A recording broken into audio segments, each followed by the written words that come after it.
And now recording started on the Twitch. All right, go ahead. Okay, so we good now? Yeah, we're all good. All right. Hey guys, welcome to the Around the Aether Cooler. You know, it's our weekly podcast, and you know, we always got the same people on here. It's my favorite friends of all time talking Magic the Gathering. Of course, it's me, Simon. Then we have Nitsa and Mike and Bad Wolf MTG, aka Nicole. Who's the best person on the planet? How's everyone doing this weekend? Pretty good. Great. Oh my god, what a great, amazing responses, guys. I love this. Okay, so we didn't have a podcast last week, which is kind of a shame because there was a lot to talk about and kind of have to double up this week. But because of that, we do have a lot to talk about tonight. So we are going to jump in quickly with some stuff that we were going to talk about last week, which was Commander 18 stuff. Okay, so first I want to we're going to highlight some of our favorite cards from Commander 18. And then we're going to just kind of I'm going to talk a little bit about the lore of some of the specific cards that I'm really excited for.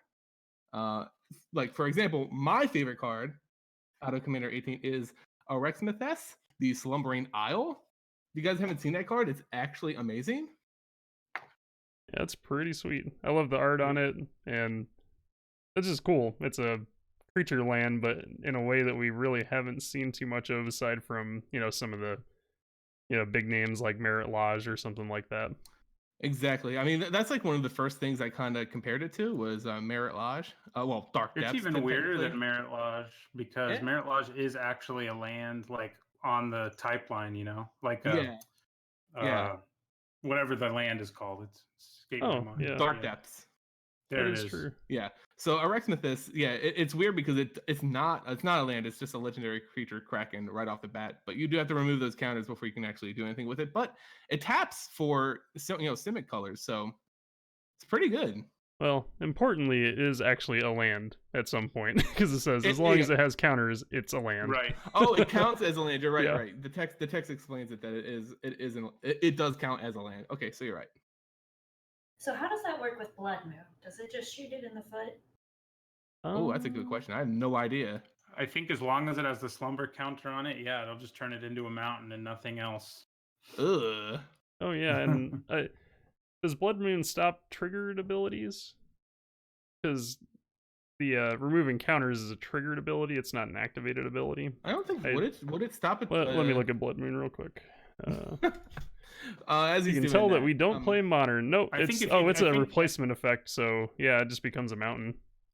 Ugh. If you cast a spell in response to them casting Blood Moon, and you get the last slumber counter off of it, though, it won't be a land anymore. So you get a quick little chance to basically make it a creature before it comes down. Yeah. Ugh. Anyway, just like I personally love the art of it. I mean, the flavor of the card is really nice too. As we were talking about before we started recording, Exmouth S, that's very Theros-y, and this Kraken does come from Theros. There's literally like almost nothing written about it outside that it was a coastal city and a major polis at one time for the gods on Theros. But I think at some point he just kind of like swam away, and that's why it's lost. Yeah, that's represented pretty well in the card. Yeah, the art's cool because it definitely looks like some sort of large sea monster that is, or an island shaped like a large sea monster, you know? Exactly. And I just love how the artists can take a concept like Leviathan or Kraken and kind of just like put their own spin on it. Because this Kraken is basically, it looks like a giant lobster or a prawn or something. Yeah, to an extent. Outside of, being a traditional looking Kraken is what I'm talking about. Yeah. It's a little less squiddy. Very less squiddy. For what I know, it doesn't shoot out ink, so. I feel like it kind of belies, like, the depth of the painting. Like, you really can't see the entirety, of it. So we're not quite sure what the entire form is, but you get the hint of, like, a claw. Does it have, like, a lighthouse on it? Or is that just another little out? It's like a boat. Like, it's a boat above it. Okay, yeah. That's a bad place to be for that boat. If he wakes up. But I do, like, I'm not a huge Commander player, and I'm not going to try and pull the wool over you guys, because if I said anything about Commander, it'd probably be 100% wrong. But I just love the design of this card by itself, and that's why I kind of drew me to it. And if anyone knows even a little bit about me in terms of my preference for Magic, you guys know I love Simic. It's like my favorite pairing. Yep, and hopefully we get to see some of that this fall. Yeah. All right. I guess I'll go next. Sweet, dude. My pick for Commander 18. Again, gotta preface this with not a huge Commander player, but I really loved Ancha, Sleeper Agent. Yeah. Art by Mark Winters, former art director for Magic. He was the guy that pretty much brought the entire like artistic vision for Dominaria. Okay, that's unfair to say. It's brought together by a lot of people, but he's the guy that the artists would go to for like, okay, so how should this look, and help them with their method and things like that. Just somebody to bounce ideas off of and help guide them on the art. So just a little look in there. He's a good person to follow. He's not super responsive on Twitter now because he went and worked on Artifact. he's working for Valve now. But if you look at his past Twitter history, he has some amazing like insights into the art if you're into that. So definitely check him out. And just did a smash up job on this art. Like I love the color scheme on this is awesome. The color palette's cool. Ivan, I guess you could talk about the lore behind this character a little more than I could. Yeah, I mean, Zancha is a pivotal character when it comes to the whole storyline of Phyrexia itself. She was kind of like a hero, then like an anti-hero, then like an actual hero who sacrificed herself near the end. Being a sleeper agent, as it's described in her title in this card, that's definitely a callback to where she was activated by the Phyrexians essentially, and kind of like jumped from side to side, being basically a wild card in a lot of the stories. But her card here in Commander 18 is just like, I'm reading it and just like, how does this work? And this is my like non-commander like mindset coming into like really showing itself here. So that's the reason I like it, because I think it's just a super flavorful design mechanics wise. So yeah, I'll just read it over and then I can maybe like set up like a game state for you so to help understand. So it says, Zancha, sleeper agent, enters the battlefield. An opponent of your choice gains control of it. So you're going to hand it over to them. It's going to be on their board. And Zancha attacks each combat if able, but she can't attack you because you're the owner of Zancha still. So she'll attack one of the other opponents. And, again, Commander's supposed to be a multiplayer format, so it'll be one of the other two people other than the person you gave it to or you, that she attacks. And then for 3 mana, the controller, who's the one that you gave it to, they lose 2 life, and you get to draw a card. Okay. And any player can activate this, so the other 2 people can just sit there and dump 9 mana and deal 6 damage to that person that has control of Zancha. And draw 3 cards. It gives them a benefit too, because they want to draw a card. And I believe the controller is also allowed to activate it. Yeah, any player. So they can draw cards off Zancha, but it's going to hurt them because they can currently control her. So yeah, this just speaks volumes to like the design team and fitting flavor on a card, having it fit it like mechanically fit the flavor of the character that it's depicting. It's super like on point.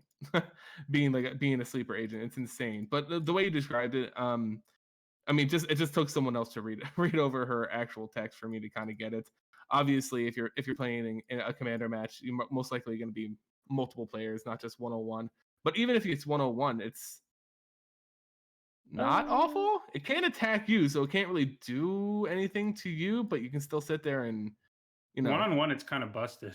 Oh yeah. Actually it definitely is, because it's gonna force them to use removal on her, because otherwise you're just sitting there paying 3 to draw cards and deal 2 damage to them. So and sure, maybe they can draw cards too, but otherwise the only thing that would be a problem, I guess, is that she can just block attack, and she's a huge creature, so she's not completely useless for them, but she's definitely way better in 1-on-1 than in multiplayer. Yeah.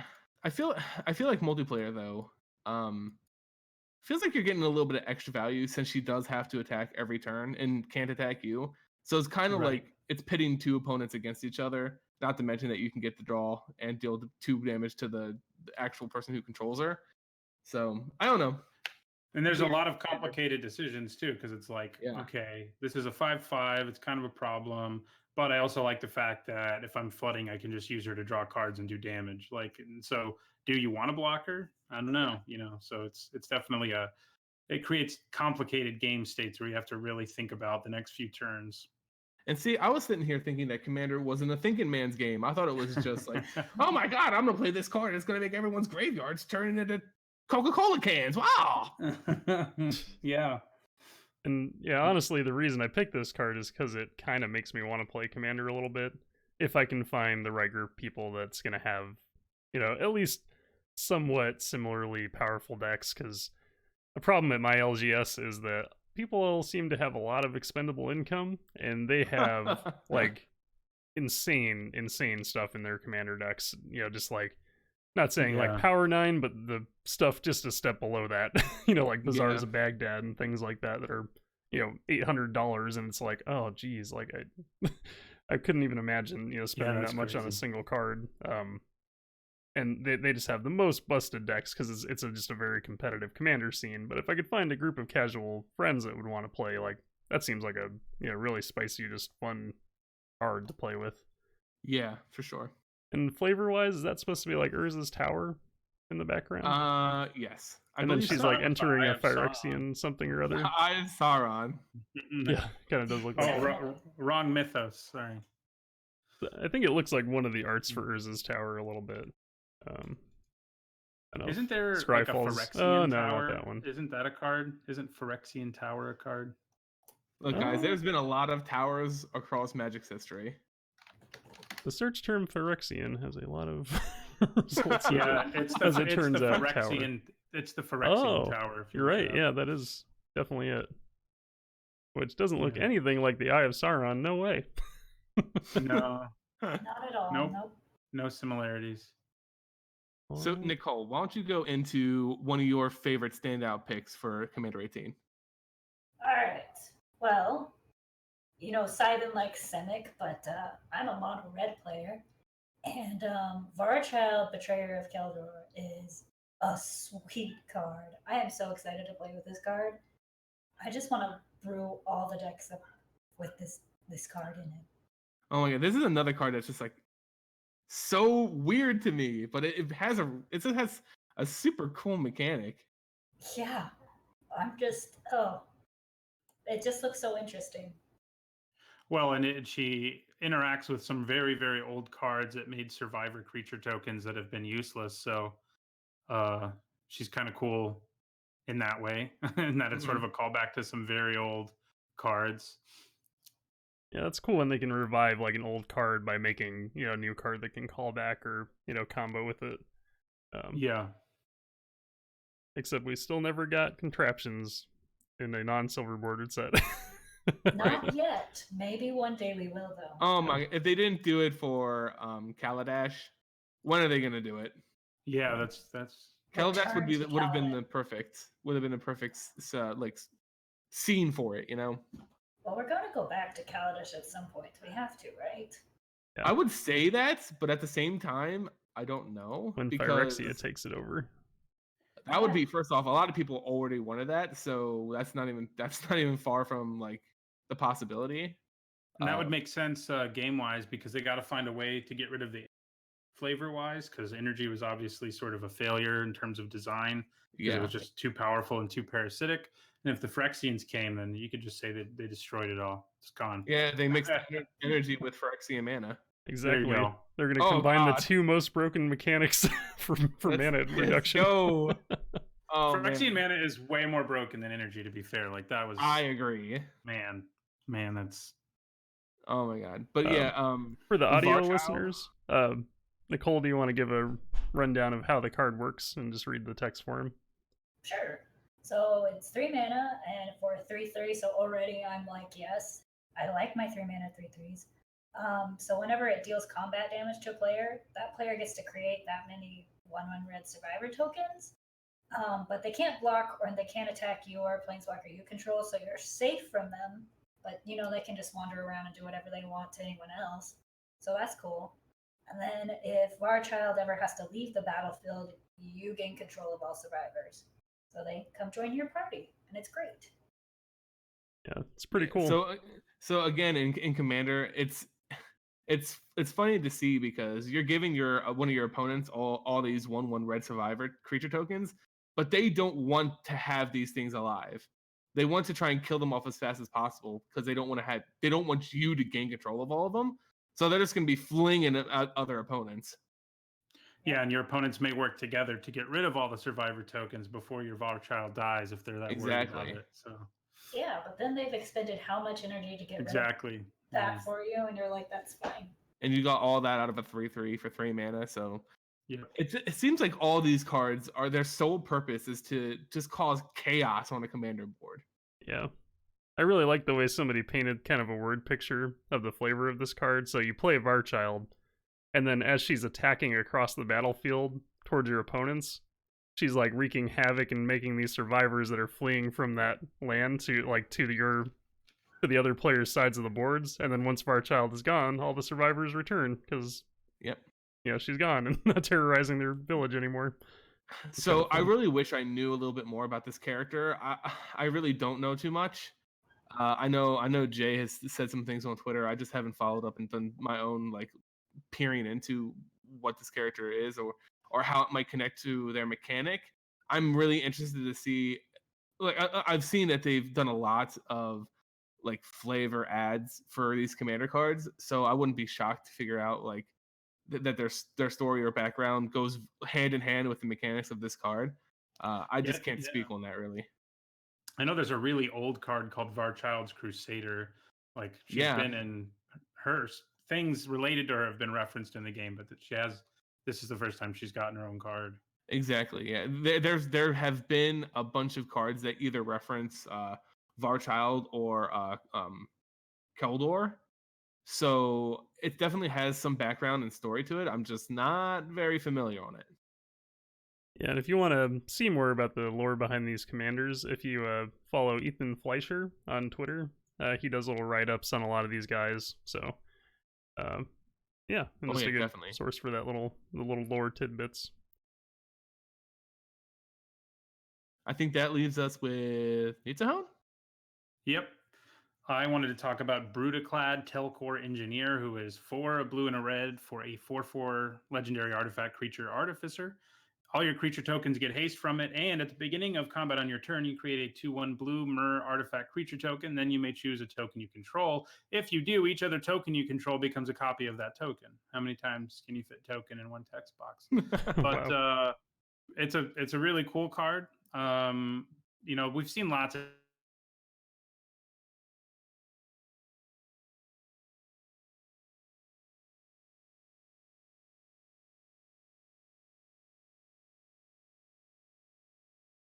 Hey guys.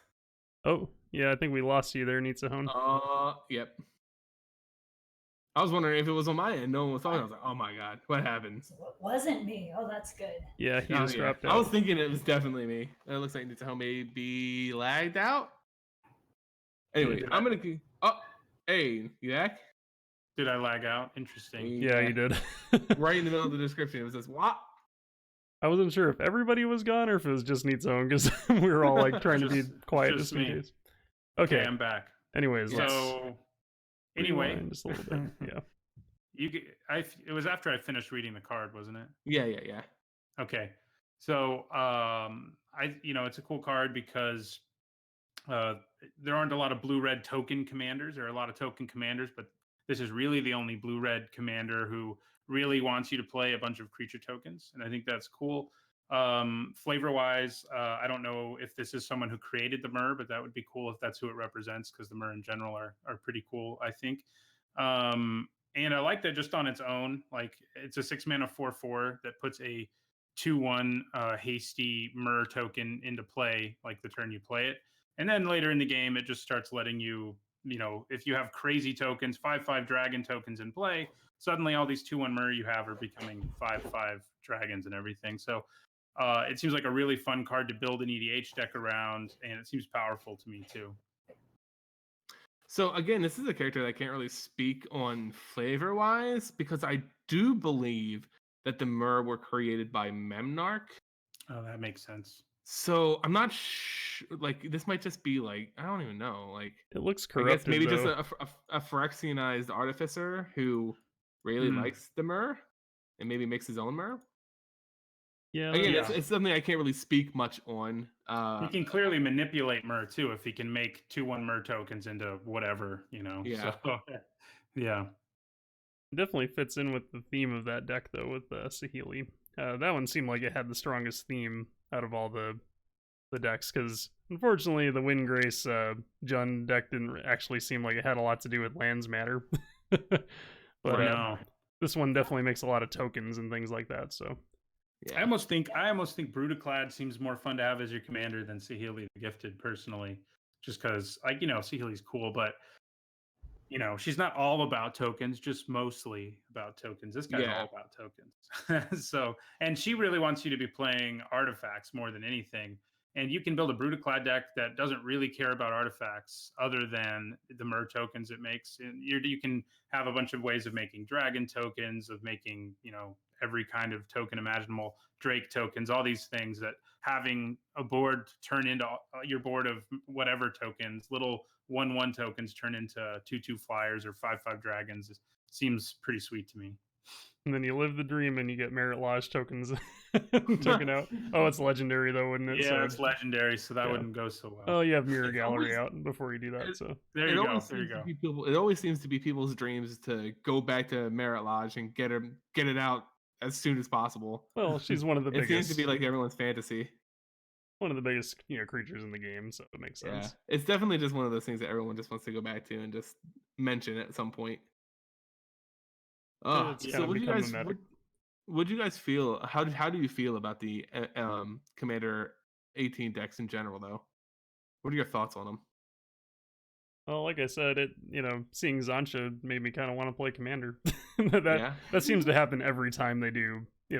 I mean, obviously, I've only been around for a couple of them now, but every time I look at the cards, I'm like, oh, this seems really fun.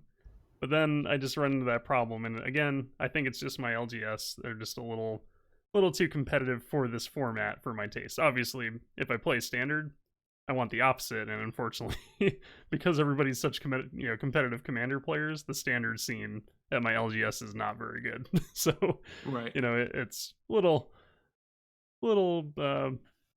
out of my taste, out of my depth there with the Commander stuff. But if I can find like some of my other maybe non-Magic friends and get them together to play some Commander sometime, it seems like it'd be really fun if I can get them over the hurdle of learning Magic, which is always a good time. Yeah, I think in terms of like really sweet cards and flavor and showing us cards, people that we've heard a lot about but never seen a card of, like Thanos or Lord Windgrace and stuff like that. I think the set basically hit a home run in that sense. And I think all of the new cards basically, I mean, there's probably a few exceptions, but they all have really cool designs basically. The problem is that this set has, I feel like, I haven't actually done the math, but I feel like it has a higher percentage of reprints than your average Commander set has. Mm-hmm. And that's a little bit disappointing. Like some people were hoping for some new, really sweet cards to, make Lord Windgrace work, for example. But most of what they printed, they were reprints, so. Yeah. And that's kind of a problem. But at the same time, I have a sort of unpopular opinion on the topic, and maybe it's because I'm a limited player. It always frustrates me when people are really fixated on the value of sealed products they buy, because there's like basically no way you're going to ever buy a sealed product and make money off of it. But people really seem to think that that's what they deserve when they play Magic. Right. And I've never understood that myself. It's really, you can't buy a booster box and make money off of it. I mean, that's why the professor makes all those videos, because so many people obsess over that. And, so there are a lot of people upset about the set because they don't think it's worth the $40 or whatever. Is that the right price point for this? Am I right? $35. $35. They don't think it's worth the $35. And, that's fair, but like, I mean, what are you expecting out of your right. deck? Are you expecting it to flip it for twice what you bought it for? That's just what I don't get. Yeah, well, it's not logical to think that would be the case. Aren't these decks? They're a little bit more expensive than previous ones, right? Yeah, $5 more expensive. Yeah. Yeah, maybe that's that where people are change starting to get a happened little. 2 years ago, though. I think Okay. 1 or 2 years ago. Like this isn't the first one to be 35, but like the thing Okay. is, like it's not totally illogical because they set the precedent for them having more value in them than the asking price a while back, and That's these ones true. actually do, as of pre-release, they actually did have more value than the cost of the product. But once the product releases, the value dips big time and goes more towards like $20 or so after everyone opens them. But Atraxa, the breed lethality deck, that Right. thing is about $200 now. So Yeah. until they reprinted it with the master, the Commander anthology, which I think it's still worth quite a bit because not a lot of those anthologies get printed or bought, just because they're so expensive. So It's like hard there's to a some certain precedent for it that makes people Right. hope for that again. But that wasn't the case right away. That was like after a year or so of people playing with Atraxa and finding out she's one of the most powerful commanders ever printed. So yeah. Yeah, and some of the value is hard to predict too because these cards aren't legal in standard or modern, but they are technically legal in legacy and vintage. And sometimes you'll have a card printed in one of these that makes its way into, it's in supplemental sets like this that make their way into legacy and vintage. And sometimes it's not all that clear what card that's going to be. Sometimes it's very surprising. True And name if one of those nemesis. cards does do that, suddenly your deck is like, the deck that you bought is worth way more, but it's just such a crapshoot. And that's, I think kind of the point I'm trying to make. Yeah, you really shouldn't be banking on reselling these. I mean, if I buy them and I usually keep them together and I just play them against each other because I'm not very good at making commander decks. And plus, this gives me and Mr. Badwolf even playing field, and he can't complain that my deck's better than his deck or what. Exactly. Yep. Oh, as for me, like all I want out of a supplemental set, because I know I'm not going to be playing it a lot. I know every time when a supplemental set comes around, I'm not really looking at the cards too much. I'm not super excited about it, and that's just me as a player, knowing that I'm not going to be that interested in it. But when I look at a supplemental set, I am looking at Vorthos gems, new characters, possibly old characters finally getting cards for the first time. And like Nitsuhone said, we do have some classic creatures or classic characters that have been hinted to or talked about or even referenced in flavor text for other cards, like Thanos, for example, who are getting their cards for the first time. Lord Windgrace is a huge example of this.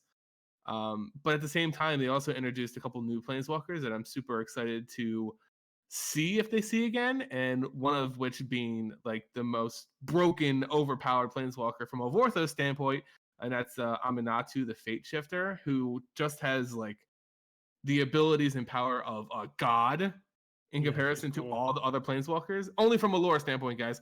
Don't at me saying her card's not that good. I'm not talking about her card. I'm talking about her character. What's her? Is it AN on him? On two? What's that? Or is it? I watched your video and you said that she has power comparable to a pre-mending planeswalker, right? Like honestly, yeah. Like if I could envision the powers of a pre-mending planeswalker outside of like literally crafting a world out of nothing, which a lot of planeswalkers actually have done, Aminatu's up there for power. That is kind of similar to that. In that, like, if you guys don't know or haven't seen the video, which is up on my channel, she has the power to literally not only see into the future of her future, but everyone's future at the same time, know exactly where everyone's going to be at any given moment, and then change their fate accordingly to whatever she wants it to be. Yeah, it's pretty broken. In her bio, in her little like cutout for her lore that was written, I don't want to take it as like this is pure canon. We're probably never going to see her outside of this supplemental set, and you'll probably never hear of her again. But it was super vague in how it was written. But it was basically like, without breaking a sweat, she can literally make anyone's fate anything she wants, whenever she wants. So that's a pretty big open window for what she can do. comparing it her kind to of a Commodore flavor Guff. fail that she's not that powerful as the card?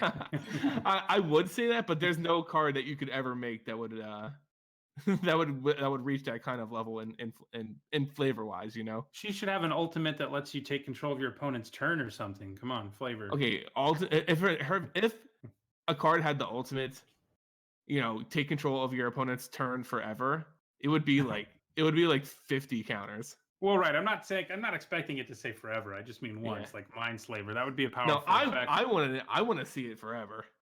Okay. And then have some way for somebody to pull it off at some point. But yeah, she is like just super, super broken in terms of like story. And I had a lot of people say like, well, maybe, you know, these supplemental sets, they kind of go across all times for Magic the Gathering and the history of the game in the story. So she very well could be a pre-mending planeswalker that, you know, for some reason just hasn't carried on to the story.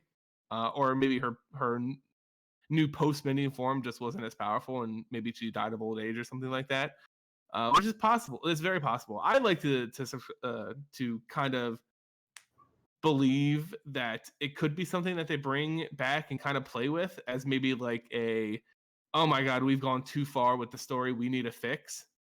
You know how Marvel and comics kind of has those like catch-22 situations where like, oh my god, we've pushed this so far and we have no way to end whatever event's going on. We have no way out. They'll invoke something like time travel, you know, to fix the issue. This could be like their fix if they go down a track where they write themselves into a corner kind of thing. Yeah, that's true. But that's just my little thought on it. Just scary having an 8-year-old, I'm guessing, around there have that much power. Can you imagine little Chandra? Don't, no. She's bad enough as it is. Only a couple years away from having unlimited power.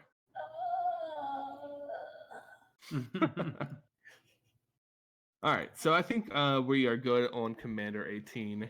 I think we can go into our next topic here, and it's all about the Pro Tour, which is, you know, with something we weren't really going to talk about too much last week, but since it's already occurred, we have a lot to talk about on it today. So, oh, just a quick little note too. I looked up, at least according to Goldfish, the current price of Commander 2016 Breeder Lethality is $275.95.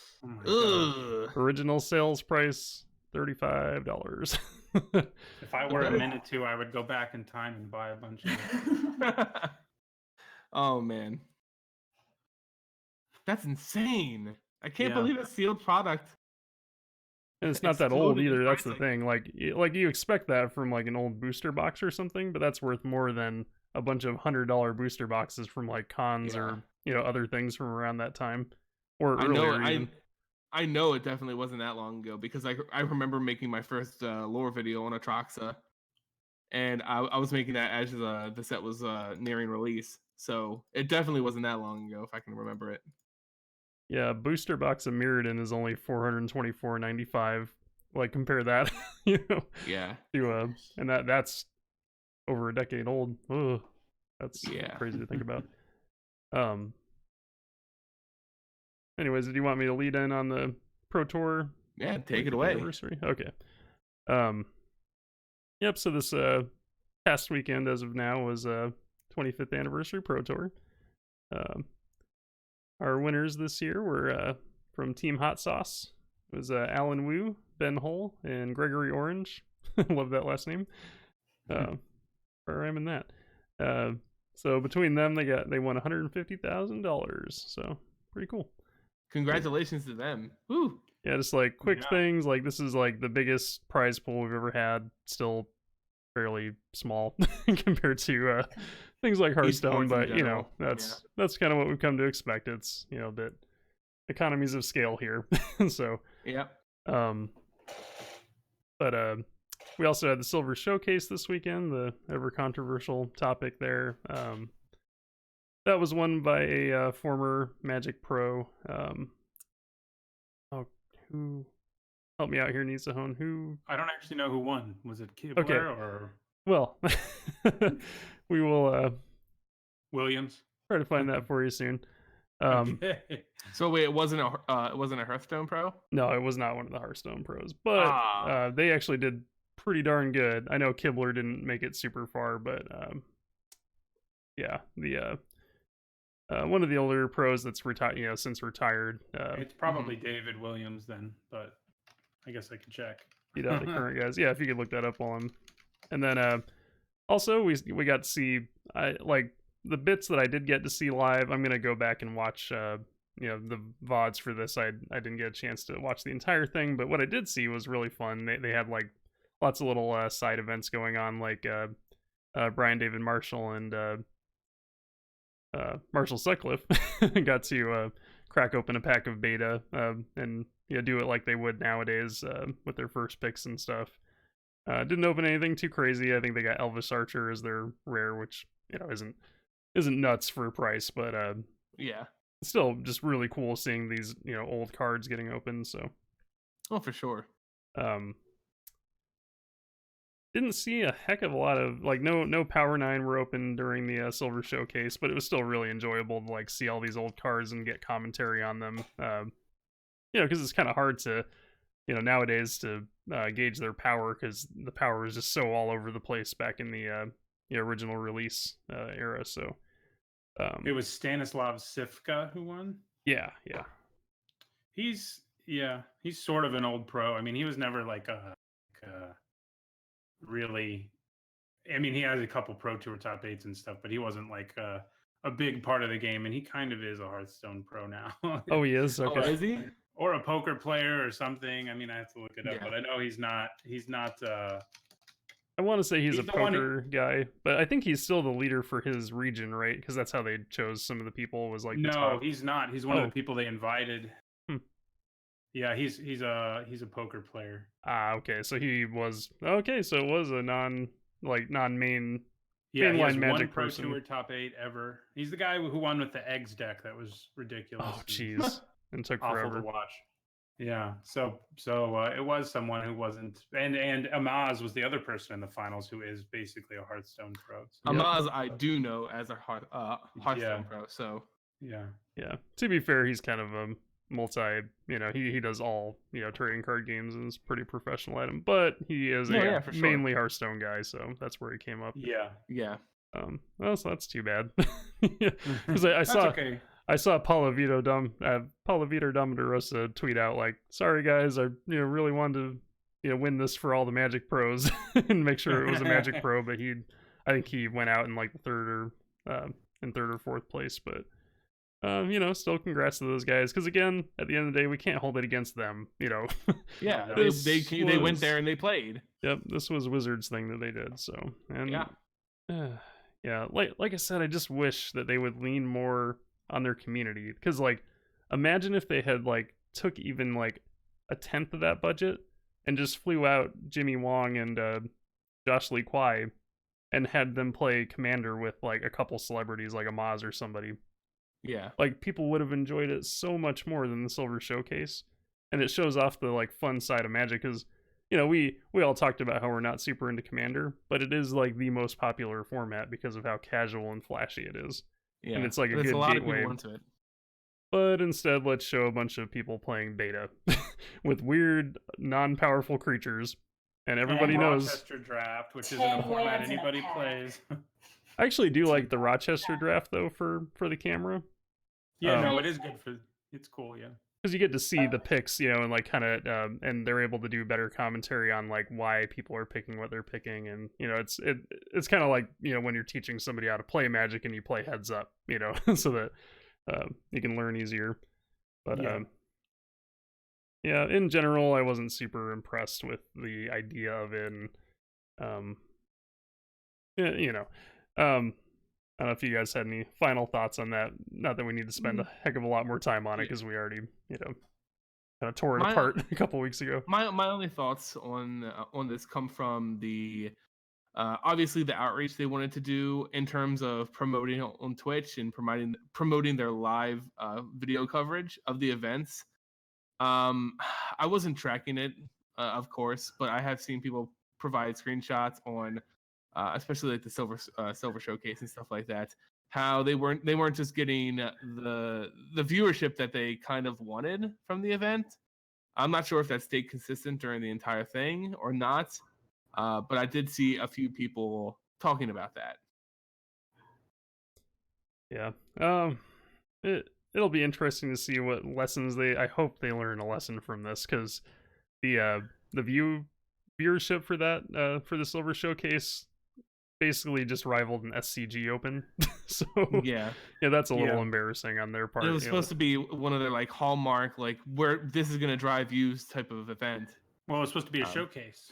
Yeah, exactly. Yeah, exactly. You said, and it honestly should have been. I'm not sure. The data draft had much higher viewership, I think, that they did. Oh, yeah. And I can see that. I can see that. Well, and the other thing is they did it on a Thursday, which is just blows my mind too, because nobody was able to watch it. I was able to catch glimpses of it because I work somewhere where I can watch YouTube and Twitch, but generally Thursday during work hours. Yeah, was it during work hours? Mm-hmm. Wow. Well, I mean that probably wasn't the best situation. Yep. That's pretty good viewership. Viewership of an SCG Open on a Thursday in the middle of the day, actually. Yeah. But now that you put it like that, like it wasn't so bad. Yeah. But I think when they invite somebody like a Maz, they're expecting, more like the 50,000 to 100,000 range of concurrence, because that's what he gets on his own. Somebody in marketing just, I think, has just a bit too old school of a way of looking at things, where they're looking at those metrics and going, okay, so if we get the guy that has this many followers, that many people will show up. And, you ask any of us and we know immediately that's not how that works, Yeah. I mean, definitely. The size of somebody doesn't automatically mean how many people you're going to pull over. I mean, of course, it doesn't hurt. But at the same time, he was out here playing Magic, which a large chunk of his audience aren't particularly interested in. They could get into it, but I mean, they watch Amaz typically for his Hearthstone stuff. So if he's not playing Hearthstone, he's just not going to have the audience that you think is going to follow him, Yeah. Anyways, like I was saying, let's not get too in the mud on this one. Yep. So then the rest of the tournament was teams. So we had Legacy, Modern, and Standard, and each team had one player represent that. If you guys haven't seen a team tournament before, it's kind of similar to the RPTQ I did, but that one was even weirder. But anyways, so you face another team of 3, and then the results of each match is what determines the overall match. So if 2 people win on your team, it's over. The third person doesn't even finish their game. You guys just won the round. It is actually possible to tie if you go like 1 draw, or everybody draws, things like that, but it's not very common. Mm-hmm.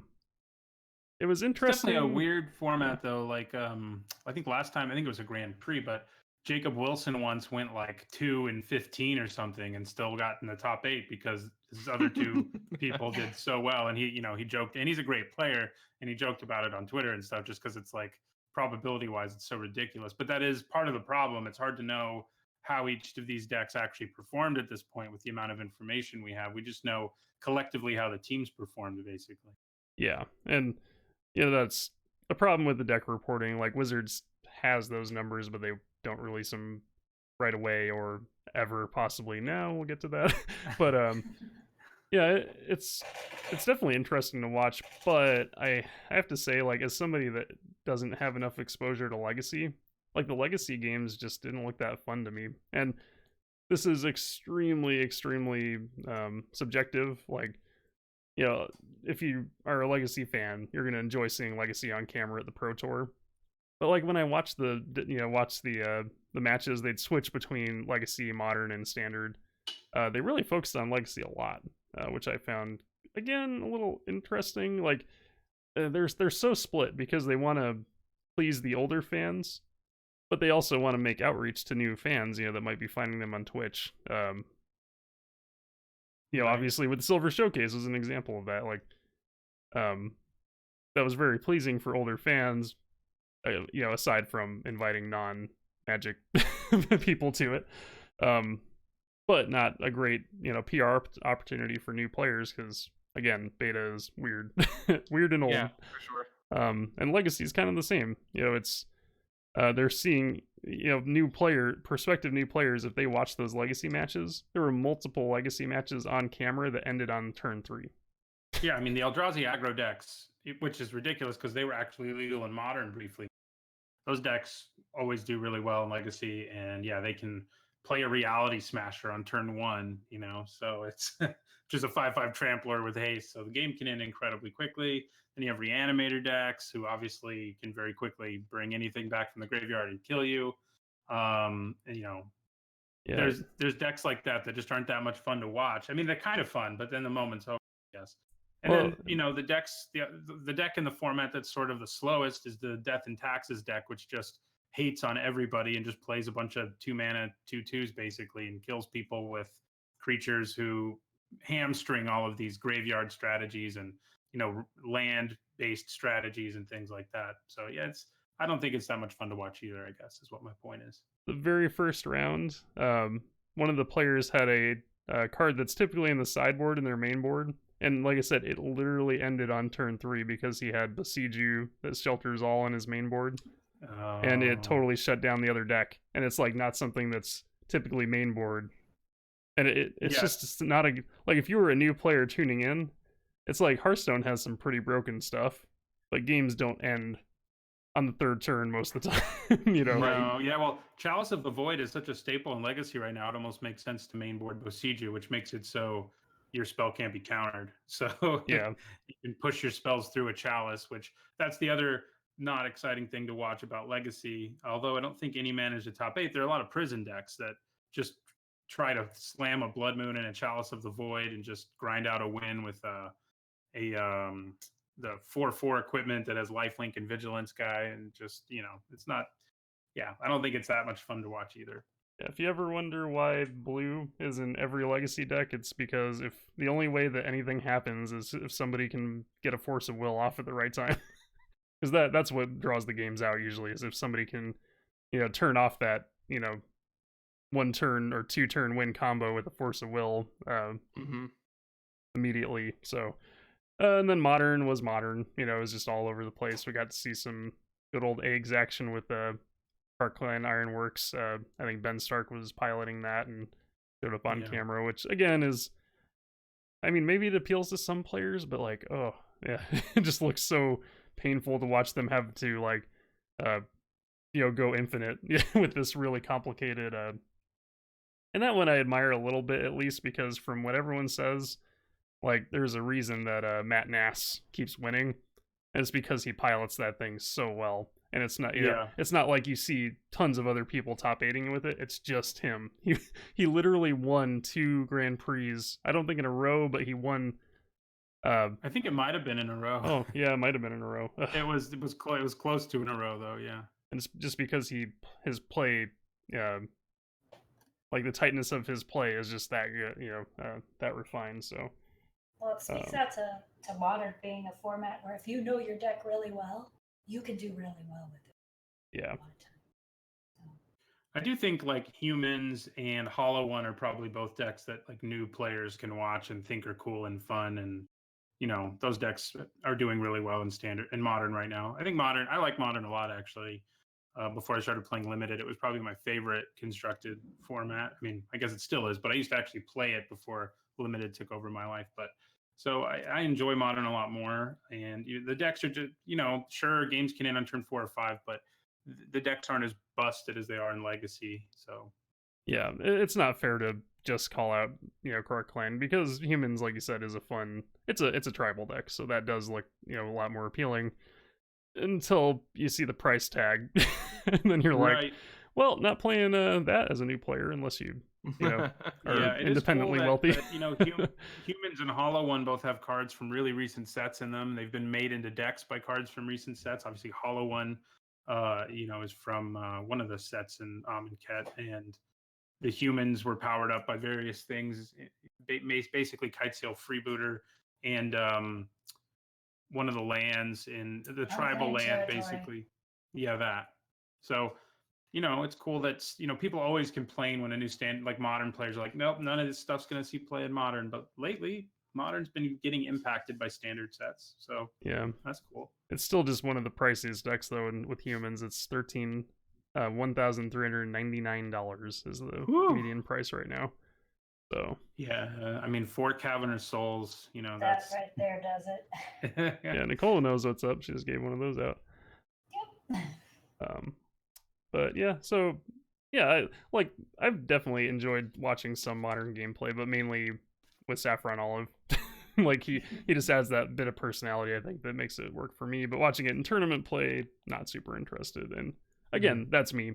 It's subjective. There's probably tons of people that love seeing Modern on Pro Tour again. So, and then Standard was pretty standard.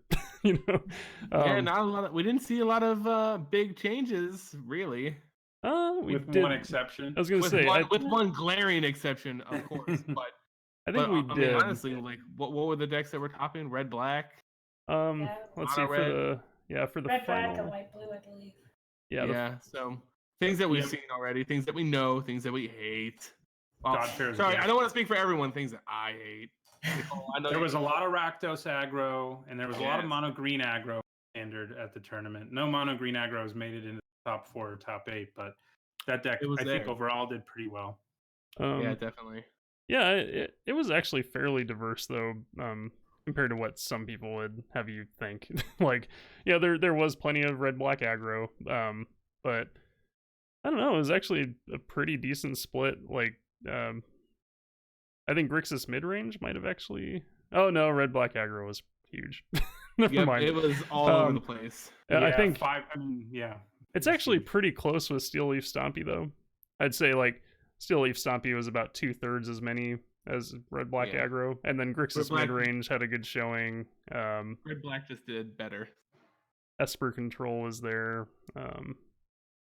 The Reservoir combo deck was at least run out by one team. I don't remember which team exactly. They call it Storm. Yeah. Yes. Well, it's kind of Storm because the Reservoir does kind of use a similar mathematics to to. By the way, I made that deck on Arena, and it's a lot of fun. Yeah, it's a pretty easy to combo off with deck. Yeah. But obviously, the nadir of this whole thing was Turbo Fog. Yes. Which I'll actually the worst type of deck ever. Pull up here on. Yeah, it's a deck that just, if I ever see anyone playing it, which I see, I see Mike, you got this up already. Yep. Yeah, you're. It's the type of deck that's just infuriating to play against. Yeah. So last night I did some testing with the Bant version of this deck. So it wasn't the one that was played at the Pro Tour, but one that Saffron Olive got from somebody else.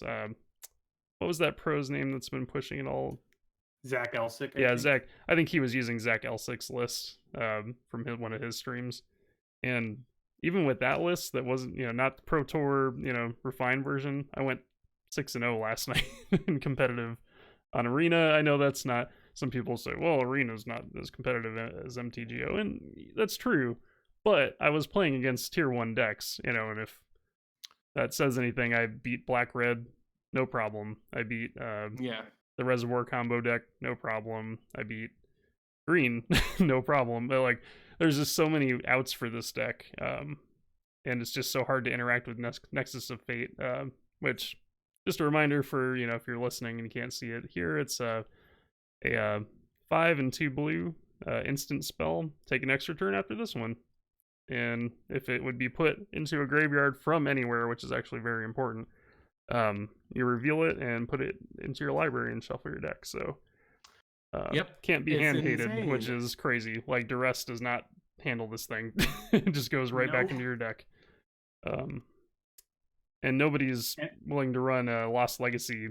It's just not good against the field because it's a totally useless card against like Black Red and stuff, and which to be fair is way more commonplace.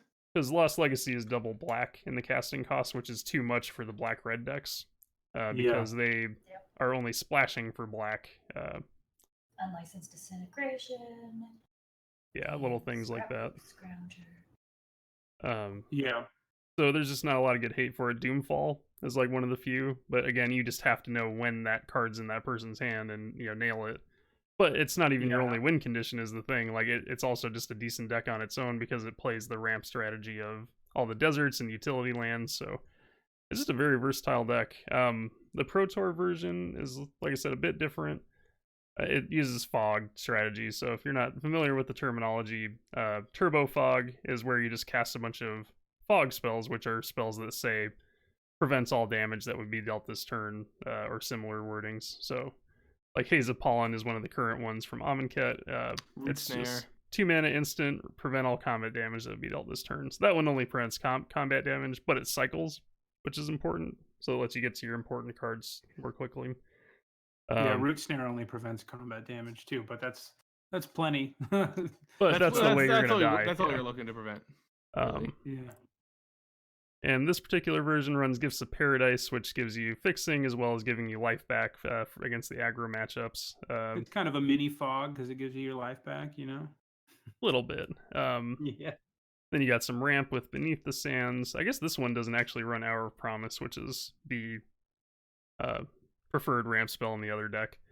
No, this one mostly wins with Karn and Teferi, basically. Karn making the constructs and Teferi just shuffling itself into the library infinitely, which seems like a mistake. But, Well, and I don't think you actually win that way that often unless it's like a mirror match or maybe against control. Like, typically what happens every time I played, the other deck doesn't have the other planeswalkers in it. This one appears to be more Super Friends, so I'll have to actually test it. But if it's anything like some other Super Frenzy type decks I've played, you usually have 2 win conditions. You've got stick planeswalkers and tick up planeswalkers as one of your win conditions, and then you've got the other one, which in this case is Nexus of Fate, which also helps play into your planeswalker plan of just because Teferi is just a game ender. If he ultimates, the game is over. There's no 2 ways around it. Like, unless you are at very low life and they can burn you out or something, like, you're gonna start losing all your land and then you can't play anything.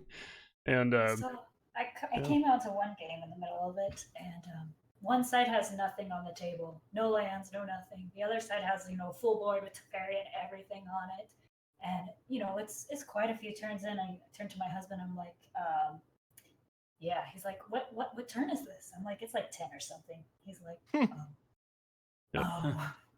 And it runs Search for Azcanta, which lets you in late game tutor up your planeswalkers and Nexus of Fate as well.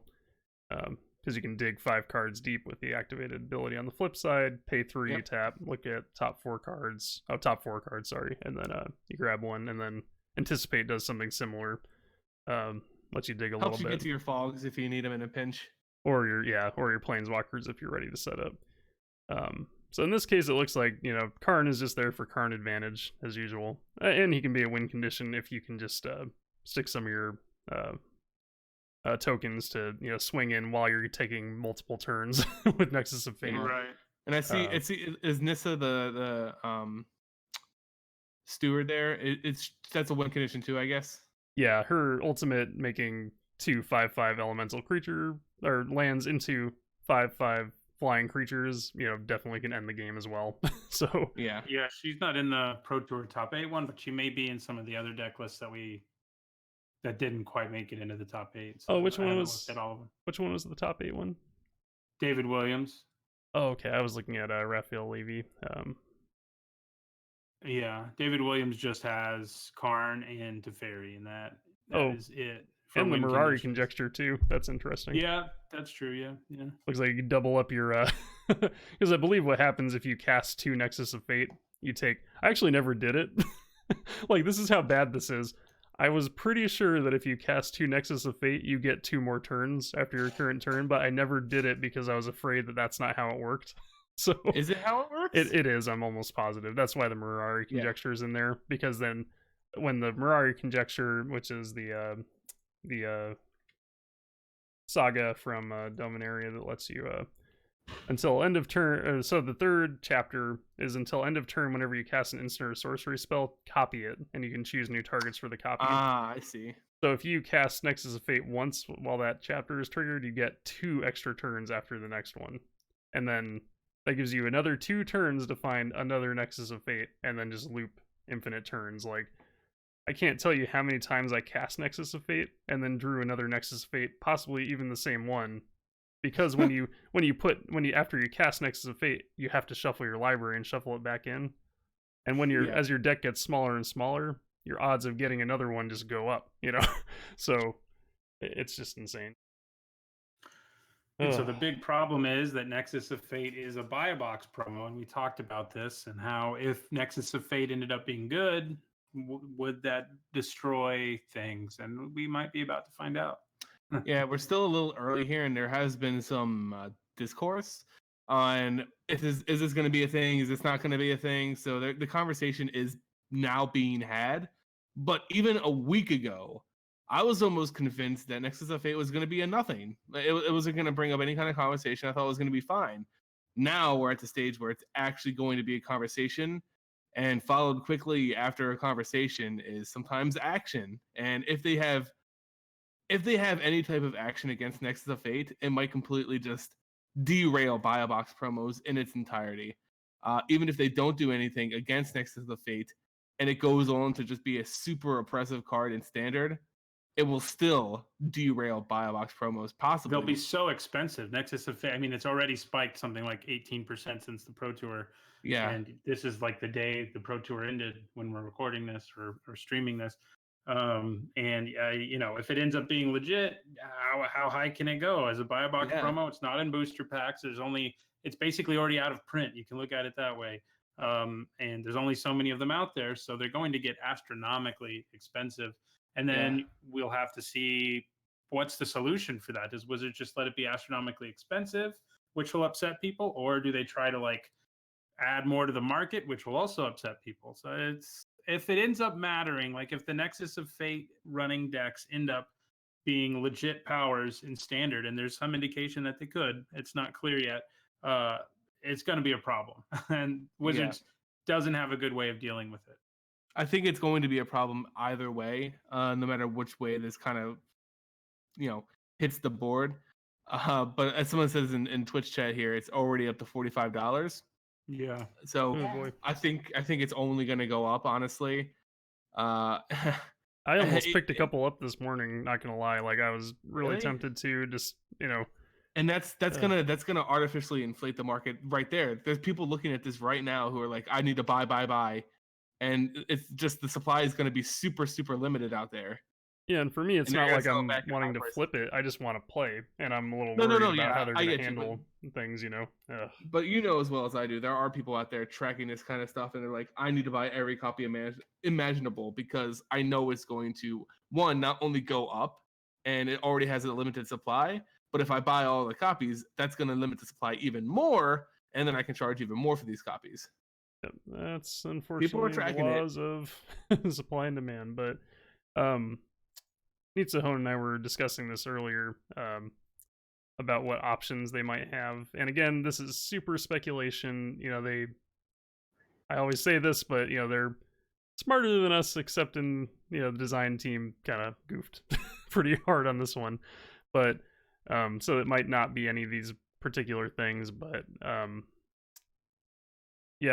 so it could see a reprint of some kind, like an FNM promo, and obviously the drawback there is that the price plunges, and then people feel betrayed that specifically went and pre-ordered a box of their LGS. That's one option. It brings us back to the problem of people in this hobby want to be able to get money back out of it. Yes. Yeah.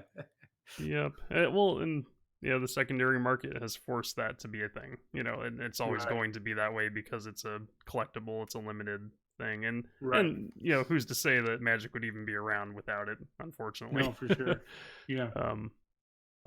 They could do it as an FNM promo, or reprint it as maybe a masterpiece in a future set if they could sneak it into Ravnica somehow, which wouldn't make any sense flavor wise and would be awful.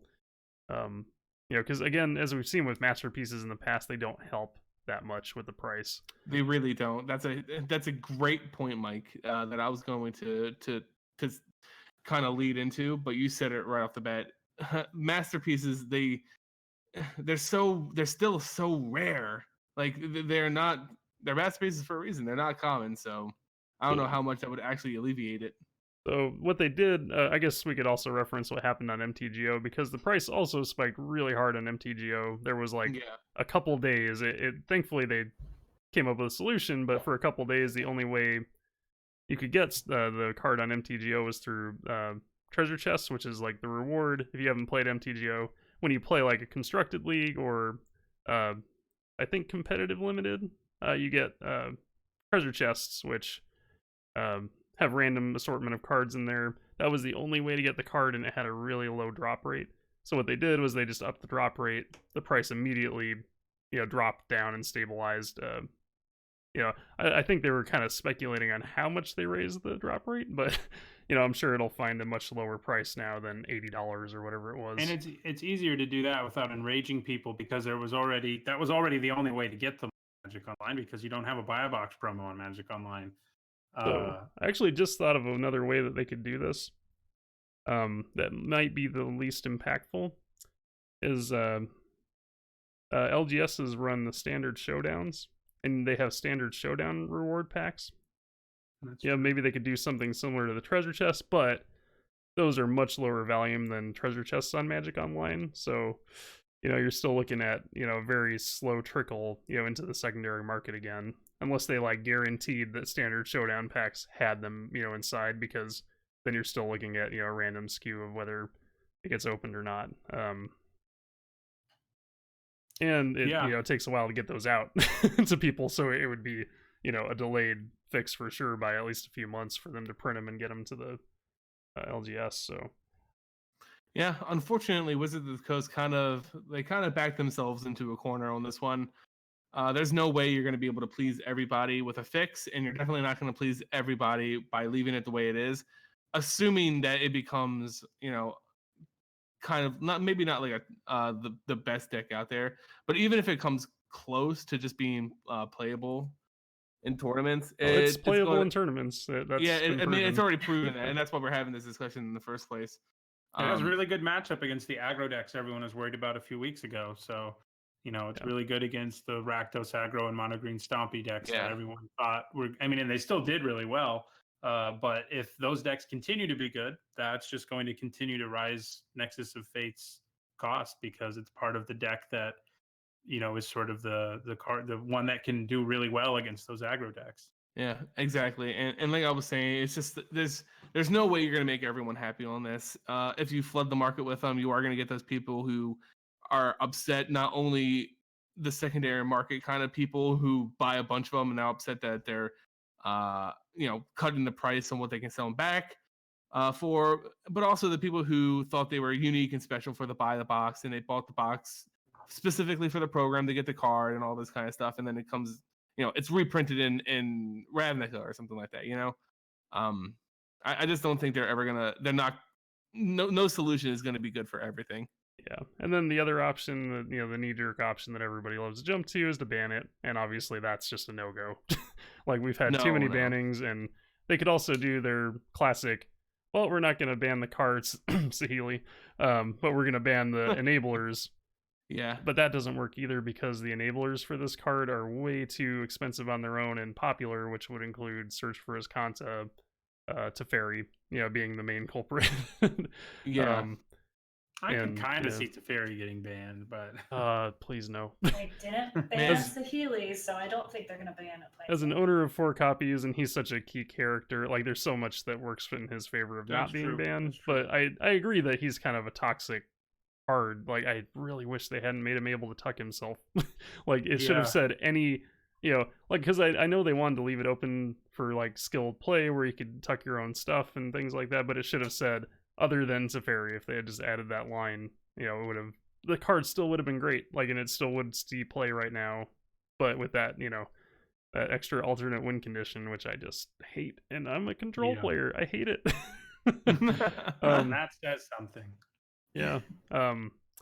So just to cover this, and I don't want to go too much into opinion on this, because it's still developing. Saffron Olive did a little bit of detective work and, reached out to the pros that did play the deck, because, as we stated earlier, we don't know the individual records for each standard, legacy, and modern player. And he reached out to some of them, and they were reporting I think 2 of them reported win records of 11-3 with the deck playing standard, which is pretty incredible for a pro tour. So that lends more credence to the fact that it's not just a meme deck. You know, wasn't some pros out to, you know, make Wizards look bad or anything. The deck put up the numbers, so it'll be interesting to see how it goes. And you know, so far Wizards' response hasn't been incredible. Again, I don't want to talk too much crap on, but the PR team, you know, kind of scolded Saffron Olive for even saying anything, saying, "Hey, you don't have enough information to be, you know, riling people up about this," which, of course, he made the very rational response, well, hey, if you just put out the data, you know. Yeah, there's a reason I don't have that information. Yeah, so, well, it's something to keep an eye on. Obviously, I don't like drama, but, you know, this hopefully it won't be dramatic and it'll just be something that they find a good solution for. But as we've outlined here, it's not going to be easy. So I think they'll address it somehow in this coming work week. I mean, they kind of have to, but Yeah. I agree. Anyways, enough about that.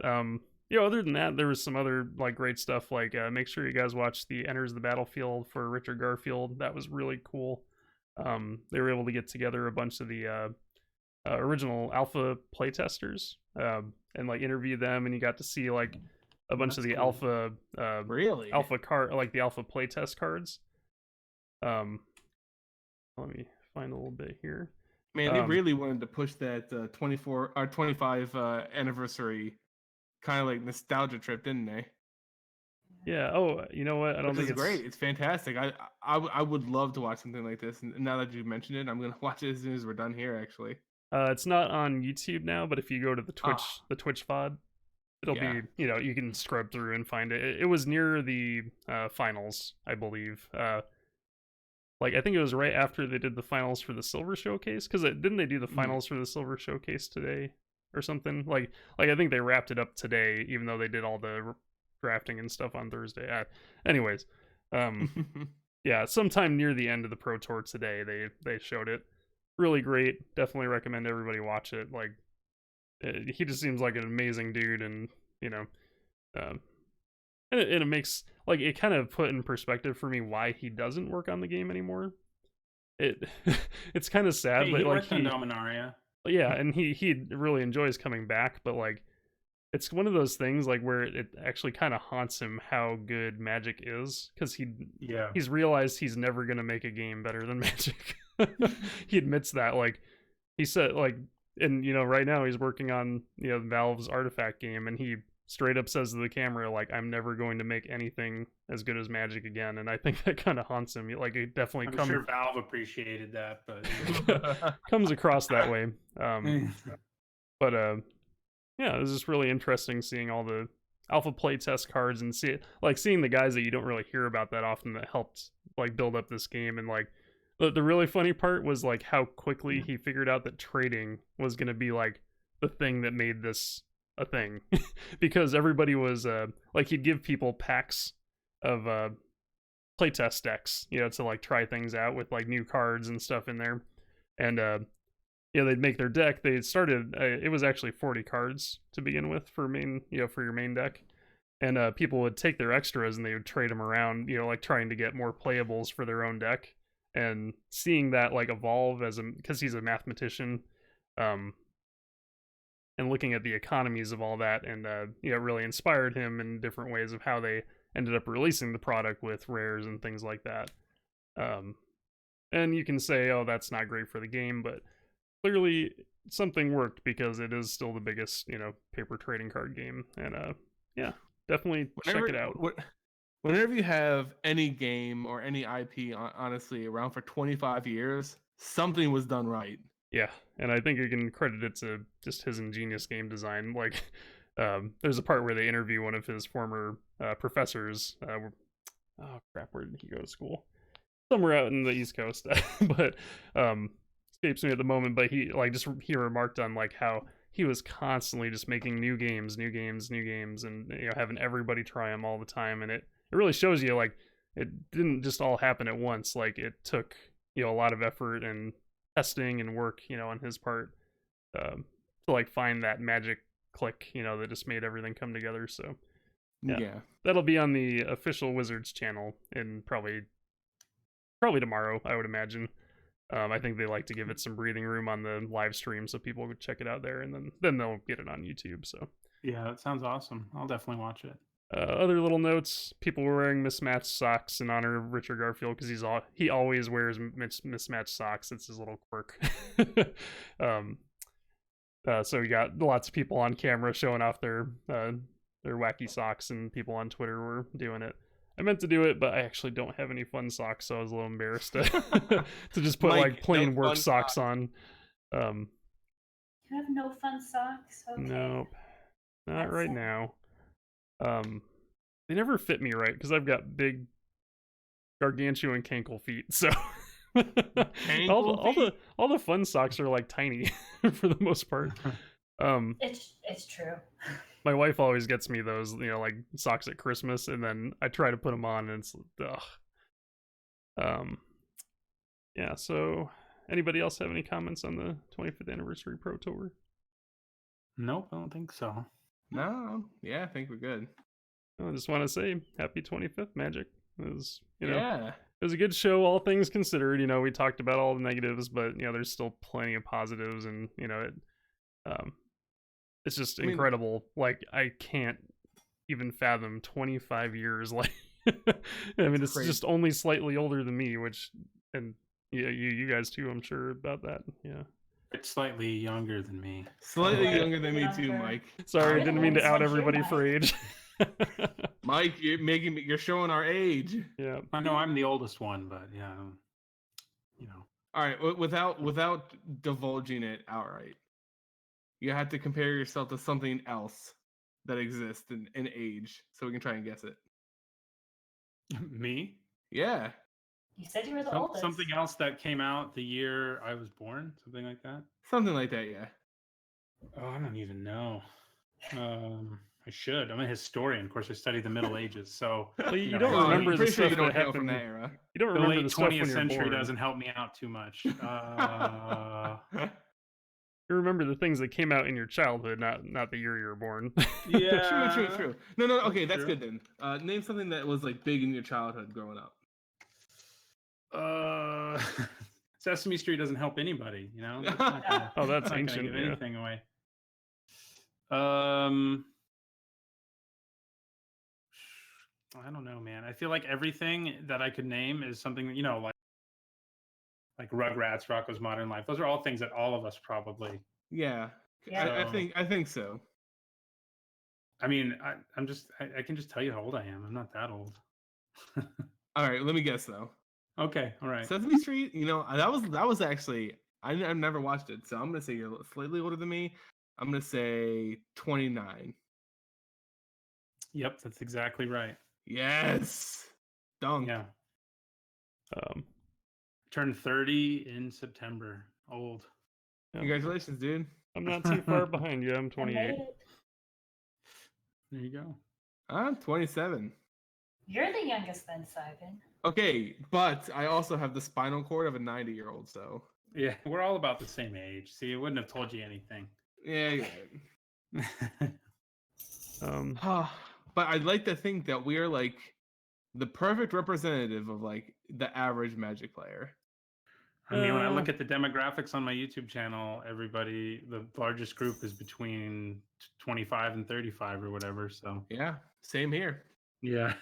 I would guess maybe like slightly older, because I feel like a lot of people our age probably got more caught up into video games, but the people like slightly older than us, I feel like a mass of them, like in their early 30s, yes, mid 30s. I agree 100% because someone who is roughly like 5 years older than me was actually the one who got me into Magic, so that would put him in his kind of mid 30s, a little early 30s, mid 30s. So I do feel like there's a huge representation there as well. So. Yep. And time flies when you're having fun. So yeah, 25 years. Speaking of which, it's getting late in here, so I think we had a good roundup of some of the biggest news in Magic this week. I'm sure there's going to be even more next week. Hopefully, we can get some of you guys back here next Thursday, so we can talk some more whatever they decide to do with this Nexus of Fate scenario. Nitsahone, do you want to give a quick little update on Limited for now? Sure, yeah, I'll give a quick one. I actually really like Core Set 2019. I think some people don't like it, but I like it. I've found that you can be successful with basically any kind of deck, whether it's a control deck, mid-range deck, or an aggro deck. And I like that. That's not something we've had for a while. Dominaria was a great format, but if you thought an aggro deck was going to do well there, you're mostly wrong. And you know, in Amonkhet, it was mostly aggro, and Ixalan, it was mostly aggro. So I like the format. It's you know, very flexible. You can do a lot of different things and do them successfully, and so I like that a lot about it. I might also be enjoying it because it's been my like most successful format in a while. I've already got 5 trophies, and my win percentage is close to about 70% on Magic Online. That's nice. Pretty high for me. Even for me, usually I'm happy with 60, so I'm doing pretty well so far. So that probably helps. But I think it's a really well designed core set where you just do the traditional things generally. You know, draft a good curve, draft some removal, draft a bomb, and your deck's pretty good. So yeah, I like the format. I was just going to mention a couple cards that have that I gave certain ratings to before I played the format that have changed for me.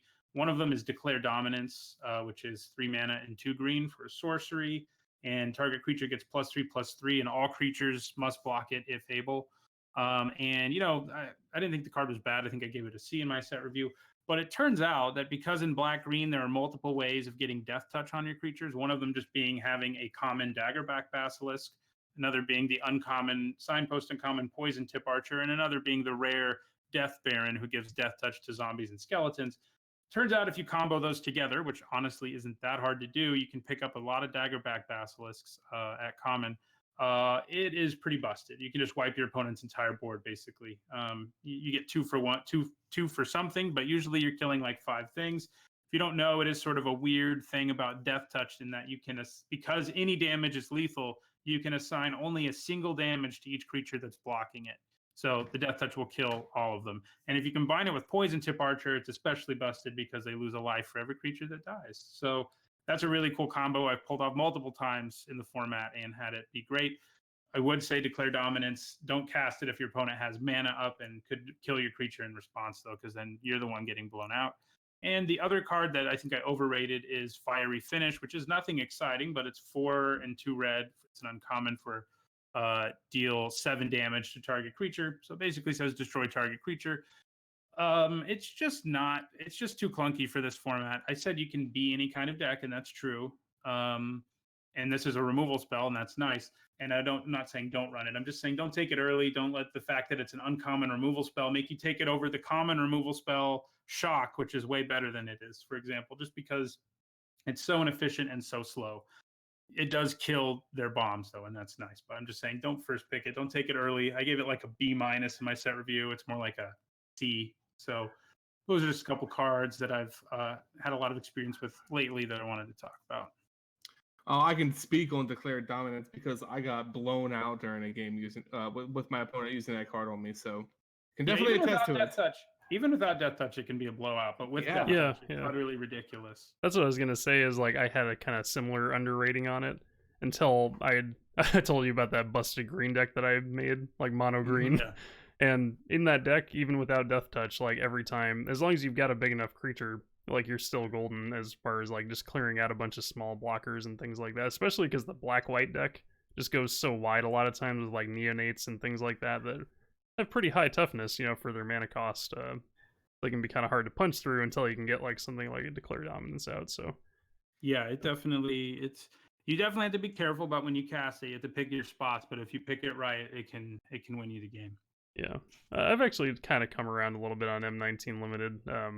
Like I think I just had to let go of trying to build too much synergy and just go more for you know, just overall better power cards and just like try to make a decent deck that way rather than, because I am kind of naturally drawn towards synergy. Like, you know, I always kept trying to like put together the life gain deck or the spells deck, which the spells deck is very hard to put together from what I've seen. Because you're just kind of missing a lot of spells. They're all hard to put together. They didn't put in enough payoffs and enough basically enough payoffs. Sure, there's lots of ways to gain life, but there aren't enough ways to benefit from gaining life. Right. Sure, there are lots of spells, but there aren't enough ways that spells to matter at lower rarities. So there, I've said it before on here and on my channel. It's sort of like each color has sort of a sub theme. Sometimes you'll have some artifact stuff going on. But yeah, like every deck I've done really well with has very little synergy in it. And anytime I try to push synergy sort of experimentally, I end up with a deck with, I tried to draft a crazy blue-white artifact deck that had like 4 Scholar of Stars and 4 of the artifact that you can sacrifice to do 2 damage to something and all these sorts of payoffs. And sure, I'm doing these cool synergistic things, but if my opponent is just curving out against me and smashing me in the face, it doesn't really matter that my 4-drop's drawing me a card now. So yeah, that's something I think is key about this format is you have to sort of let go of synergy and just enjoy kind of Magic the way Richard Garfield intended, just curving out, playing removal. It's just a game of threats and answers, and that's basically all you're doing in a format like this one. And so far it hasn't gotten stale. It does have the potential to maybe get boring near the end, but so far I really like it, and I've been enjoying putting draft videos up of it and drafting it a lot. So. Yeah. Only thing I'll say about the drafting or the limited scene of M19 is that I can understand why some people might not like it a little bit, simply because it's coming off the heels of such just a monumentally successful set like Dominaria. Yeah. So it scales it back a little bit from how fun Dominaria was. M19 is fun. I agree. I think it's a fantastic limited format. Not as good as Dominaria, but no. I mean, what it was, right? Like, well, are they going to make another Dominaria right after? M19 wasn't meant to be like that, and I can see what you're saying about M19. They have synergistic cards, but they might not work all the time in a limited sense, and that just speaks volumes of how they wanted core sets to be taken anyway. They wanted to be more, of a less synergistic kind of set and more about bringing it back to the basics. And that's like the real mission statement of core sets in a nutshell. Yeah, I think it's really successful in that way. I think a new player who's told the basics of limited, you want good creatures, you want to have a decent curve, and you want to have removal. I think they can go into drafting this set and not feel overwhelmed by weird synergy cards, because there just aren't that many of them. Yeah, exactly. I do have to say a lot of the cabs type cards that like cards that affect the board state with enter the battlefield type triggers seem to be more concentrated in the rare slot in this set. Like, because your powerhouses like Nicol Bolas is a mythic, and Palaka Worm's a mythic too, I think. Is that a mythic? No, or just rare. Just rare. Yeah, so you're like, if that was a mythic, oh my god. You're not seeing crazy. Yeah, put it this way, you're not seeing any sifter worms or things like that in this set. Yeah. But I did love that card. Yeah, that card was incredible. I loved our Devastation Limited. It was pretty good, yeah. So you've got a longer history of Limited than I do, and maybe even Simon as well. How does this compare to past core sets that you've drafted? Well, the sort of weird thing is I stopped playing Magic for a while when core sets were still just filled with reprints, and they were all kind of okay, but not very exciting because they were literally all reprints. So the first core set I drafted that wasn't reprints after coming back was M15, wasn't all reprints. And it was okay. And then Magic Origins, which I think was sort of one of the biggest failures they've had in a limited format in a long time, where it was like all aggro decks. And that becomes like, even to a greater extent than Ixalan and sets like that, like you had to play like 6 or 7 2-drops in your deck or you were done. It was just too fast. And that's not great for new players, and it wasn't a fun format at all. It got stale incredibly quickly. So of the 3 limited formats I've played that weren't just reprints, this is the best one. But unfortunately I missed like M10 through M14 just because it was sort of a part of my life where I just wasn't playing.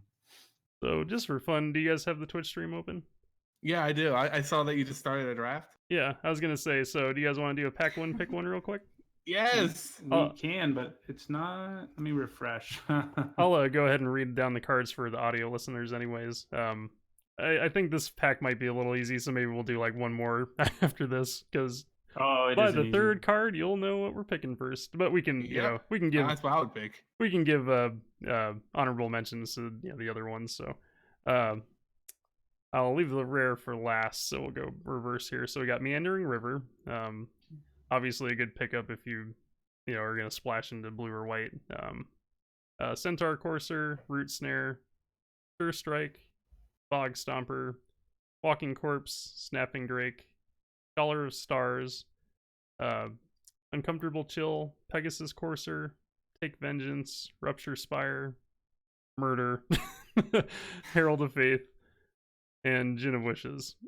Don't know if I telegraphed that hard enough, but I think we're all going to agree. I think you do take Murder here, but it might be closer than you think. I think Gin of Wishes is powerful enough that you kind of think maybe you don't take it. You do take Murder, but Gin of Wishes is pretty insane. This hack's actually really strong in general. The first 3 cards, Gin of Wishes, Herald of Faith, and Murder, are all cards you're really happy to first pick. So yeah, I was just about to say Herald of Faith, although it definitely wouldn't be my first pick. No, it's obviously third. Yeah. It is still really good. Like if I see that come by, that's a really good pickup. Yeah, no, it's frequently the best card in the pack. It's just not here. It's the third best. So I was gonna say with Murder, you take Murder. Yep, hands down. And if you're like a newer player, Murder is 1 black destroy target creature at instant speed. It's a seminal classic. It's the best thing next to Doomblade. And actually better than Doomblade some cases. So but Gin of Wishes being a 5-mana 4/4 flyer on the base, that's Air Elemental, great card already. On top of that, it basically gives you card advantage. Like, worst case scenario, you're getting free lands at the top of your library because it has the ability, it has 3 wish counters for the flavor, and you can pay 2 and 2 blue to remove a wish counter and reveal the top card of your library, and then you can just play that card without paying its mana cost. This card's strong because not only does it have good stats, it's basically a mana sink lake. If you're just like, God, I can't stop drawing lands, guess what? You basically get to draw extra cards with your Gin of Wishes. And sometimes it does stupid things, like lets you cast a Palaka Worm for 4 mana, So, right. But it is a bomb. It's one of the better cards in the entire set, but it's not quite the level of a bomb that I would take over Murder either, but it's close. Yeah, I'm not going to lie. I almost want to take it just to try to put together the top of the library matters synergy deck, but I think there's a few too many rares that you need to make, because there is lots of stuff that can help you manipulate the top of your library, like Anticipate and well, that doesn't, I guess that only digs you. There's some scry around in blue for sure between Omen Speaker and the 6-mana 4/4 Sphinx. Yeah, but not enough to build a deck around. So no, I think we're probably going to snap up Murder. Any thoughts on Take Vengeance, by the way? So also, obviously, Pegasus Courser is a good pick for red-white aggro. So, like, if these cards were gone, I would say Pegasus Courser is probably next after, like, Murder, Herald of Faith, and Jin. Yeah, it's the 4th. I would agree. It's the 4th best card. Take Vengeance is a card I do think some people overrate. It is pretty. It's a removal spell. If you really need removal, it's fine. But it's not premium. Like, people see that it costs only 2 mana, and that's great. But it's too conditional. And if you're an aggressive deck, the fact that it only destroys a tapped creature isn't going to help you much. If you're an aggressive deck, you need removal that will get a blocker out of the way, and Take Vengeance doesn't do it. It's not a bad card, but I would take Pegasus Courser before it. I would take 4 cards in this pack before I would take it. I almost value it similar to Plummet. Obviously, Plummet's going to be better as an instant, but a lot of times that's kind of what it functions as for red-white, is like, in my experience, is like a way to get rid of flyers, because the red-white deck can't handle those super great, because you don't really want to block with your Herald of Faith or your Pegasus Courser. So no. Yeah, I mean, it does combo really well with the Stag who taps stuff. Like, that can make it a little better, but it's not. Well, speaking of declare dominance. So our second pack, unfortunately, the rare has been taken, so it must have been pretty good. But this one is Cinder Barons, Manolith, Talons of Wildwood, Boggart Brute, Smelt, Skeleton Archer, Walking Corpse, Doomed Dissenter, Duress, Aviation Pioneer, Take Vengeance, Rogue Gloves, Declare Dominance, and Fell Spectre. I'll say right away, if like we had first picked Murder, and in this case, I'm probably going to pick Fell Spectre. Yeah, no, I agree. Fell Spectre as well. It's very frequently a 2-for-1 because of its ability to make your opponent discard a card, and it also presents an evasive threat. It does some damage to your opponent for free. It's a good card. For audio listeners, it's 3 and a black, flying 1/3. When it enters the battlefield, target opponent discards a card, and whenever an opponent discards a card, the player loses 2 life. So oftentimes, as long as they've got cards in hand, you're dealing 2 damage and making them discard a card, and you get a flyer. I will say, I've seen way too many people shoving mind rots into their deck just because they have a Fel Spectre. Don't do it. No, that's not worth it. Yeah, definitely don't. Maybe if you have like 3 Fel Spectres, I could get on board with like main boarding 1, but mind rot, the problem with a card like mind rot is it has such huge variance in how useful it is. It can be completely useless late because your opponent either has a land in their hand or no cards in their hand.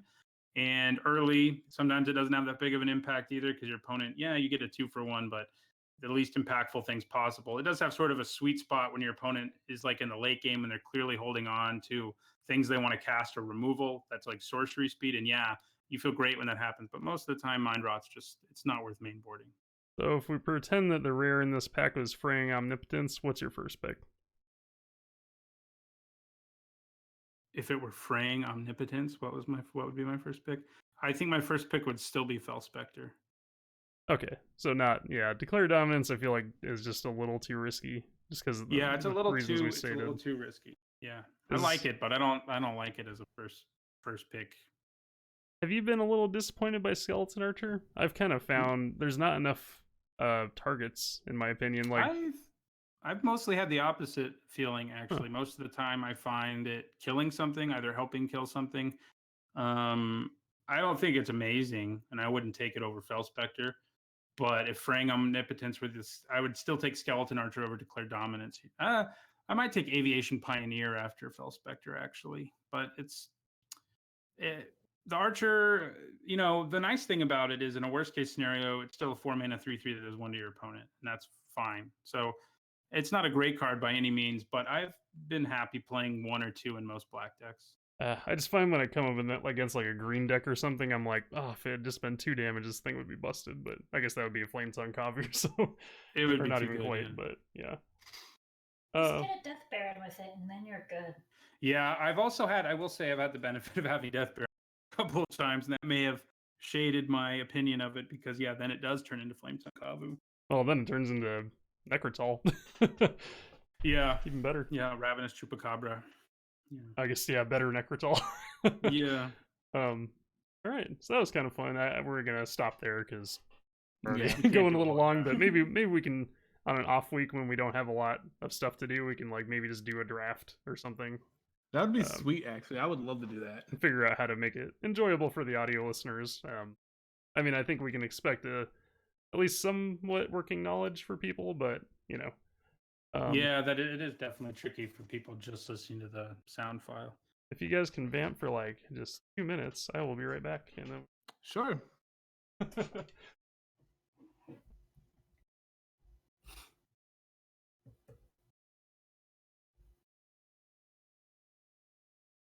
One of the follies of trying to record this on either a weeknight or on a Sunday night, we got worked in the morning, so can't really go on as long as we would like to sometimes, especially when we go on some of our rants and we just kind of end up talking for longer than expected.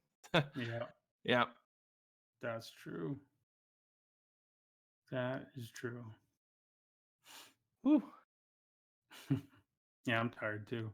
Yeah, oh man, guys, it's been a long weekend, but it's been a very good weekend personally for me and my fiance. So, had you met them before, or was that the first time meeting them? Oh no, I've met them multiple times. That's what I figured. But now it's like every time we see each other, it's just, let's plan the wedding a little bit more. So every time we see each other, it's always like another brick is laid on the wedding plan. So it's always fun. Her family's Jewish, right? It is. Yeah, they are. Yes. That's what I thought. Yep. Nice. So I'm learning about stuff like hoopah. Yeah. Am I pronouncing that correctly or nah? Yeah, I mean American Hebrew, sure. Yeah. Yiddish. Yeah. Close enough is what he's saying. It's close enough. People, I mean, a lot of American Jews say it. That's fine. Okay. Yeah. I mean, I'm just so I'm learning about stuff like that and like the traditions that we're going to be going through. So you're doing a Jewish wedding. So yes, I'm not Jewish and I'm not converting, but we are incorporating a lot of Jewish traditions into our wedding. Nice, that's cool. Seeing how they're paying for the lion's share, I am not in a position to object. That is true. That's fair. Yeah. That is very true. Mr. All right, guys, Babbles sorry did about not that. get much of a say. I broke my rule of not drinking 30 ounces of water while recording podcasts. So, All right, so I think this is a good time to wrap up around the Aether Cooler this week, guys. Hopefully, you guys can join us next week. After Nicole does Friday MTG, Oh yeah. who is our content creator this week. I need to not do that anymore and just make sure we're done the actual schedule that's written down literally right in front of me. You're just too tired, man. I'm losing it at some point. Yeah. Nicole, All right. go ahead. This week's Friday MTG Spotlight is a newer content creator. What I love about them is their passion and their excitement about Magic. It reminds me of back when I first started making content creation and how excited and passionate I was about it. And it's just so good to see that excitement in someone else. So you said definitely go check out Was3 MTG. Right now he is doing a pack a day thing, and so he's opening up a pack of M19 every day this month. And he's just so excited about Magic and playing and having fun with it. It's just it makes me happy to watch his videos. Yeah, it looks like he does some general gaming as well. He has like a Fortnite video on his channel, but camera quality looks decent there, and yeah, I've seen him around on Twitter, and he definitely seems like a friendly person. So yeah, everyone can get behind opening and cracking some packs and boxes for sure. Unless you take almost 3 hours to open packs, as we found out. Okay, so maybe not take 3 hours, but this it looks like he condenses his videos down in a nice timely fashion. So yeah. Man, seeing that exclusion mage just reminds me how few exclusion mages I've gotten to draft in this format so far. Yeah, it was one of your top picks. Me too. One of your most exciting. It's great. I think I've gotten it once. So really. So whenever you see it, you're just like, I need to take it. Yeah, and same thing with Sarkhan's Unsealing. I keep seeing it like pack 3, pick 1 when it's impossible to try to build around it. Right, right. That really stinks. I'm the same way about exclusion. Like, I love Mana War, and whenever it's in Masters stuff. And like I haven't been able to play one because like every time I see one, I'm already in other colors, and it just doesn't make sense. I have played one. I think I splashed it to make it work, and it's an okay splash actually if you have the fixing. I mean, it's a strong card. Tempo is real. Right. It's good at all stages. So yeah. All right, guys. Well, I think that's a good good spot to end, or not. So right now he's at 83 subscribers. I think we can easily get him to double that, guys. Like, throw him a subscription. It'll make his day.